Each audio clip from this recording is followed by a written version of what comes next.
சத்துருக்களை வில்லால் ஜெயிப்பார், ஆச்சாரியர்கள் குருக்களை சுஷ்ரூஷை பண்ணி ஜெயிப்பார், தீனர்களாக இருந்தால் தான் தானத்தாலே ஜெயிப்பார், லோகங்கள் அத்தனை சத்தியத்தாலே ஜெயித்து வைத்திருப்பார்.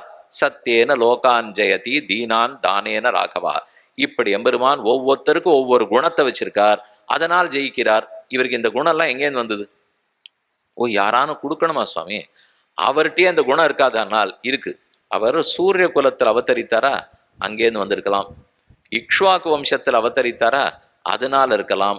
ககுத்ஸ்தன்கிற ராஜாவுக்கு பிறந்தாரா, காகுத்தன், அதனால இருக்கும்.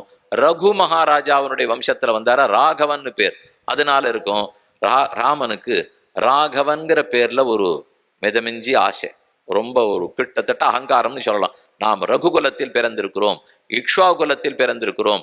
ரகுகுலத்துல பிறந்தாலே யாரு தீனனா வந்தாலும் உதவியே ஆணுமா. அதுதான் ரகுவனுடைய சட்டம். நான் ரகுகுலத்துல பிறந்திருக்கேன்னா ஒத்தரையும் கைவிட்டு விடவே மாட்டேன்னு உறுதியோடு ராமன் இருந்தார். காகுத்தன்னு தமிழ்ல பேர், ககுத்ஸ்த, காகுத்ஸ்த சம்ஸ்கிருதத்துல பேர். காகுத்தன், கண்ணனும் வாரானால் காகுத்தனும் வாரானால்.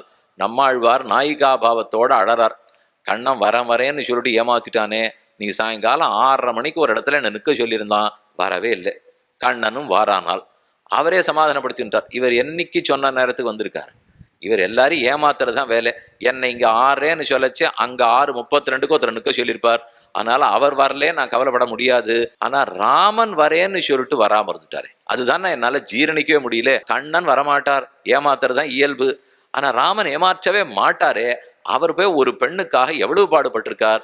உண்ணாது உறங்காது ஒலிகடலை ஊடறுத்து ஒரு சீதைக்காக அவர் பட்டபாடு எத்தனை. ஆனாலும் வராது போயிட்டாரே அப்படின்னு அம்மாழ்வார் ஏங்குகிறார். எதுக்கு சொல்ல வந்தேன்? காகுத்தன், ககுத்ஸ்தன்கிற ராஜாவினுடைய வம்சத்துல பிறந்தார், அதனால காகுத்தன். ரகு மகாராஜா வம்சம், அதனால ராகவன். இருக்கவே இருக்கு. தசரதனுடைய குல கொழுந்து தாசரதி. அதுல ஒரு பெருமிதமே ராமனுக்கு. ஆறான்னு ராமன் பேர் சொன்ன, அந்த பேர்லாம் சொல்லாதீங்க, தாசரதின்னு சொல்லுங்கன்னு வரான். நீ அவதா தசரதன் தானே ராமன்னு பேர் வச்சார்னார். வச்சார். எனக்கு பிடிச்சது தயரதற்கு மகன் தன்னை அன்னி மத்திலேன் தஞ்சமாகவே வல்லரக்கர் புக்கழுந்த தயரதன் பெற்ற மரதகமணி தடத்தினையே தயரதற்கு மகன் தன்னை எண்ணி மத்திலேன் தஞ்சமாகவே. தசரதனுக்கு பிள்ளைன்னு சொல்லிக்கிறதில் ராமனுக்கு அவ்வளவு ஆனந்தமா. கௌசல்யக்கு பிள்ளையா இருந்திருக்கார், தசரதனுக்கு பிள்ளையா இருந்திருக்கார். அப்ப இதெல்லாம் எங்கேருந்து வந்திருக்கணும்? இந்த குணங்கள் எல்லாம் ராமன் யாரிடத்திலிருந்து பெற்றிருக்க வேண்டும்? தசரதனிடத்திலிருந்து பெற்றிருக்கணும்.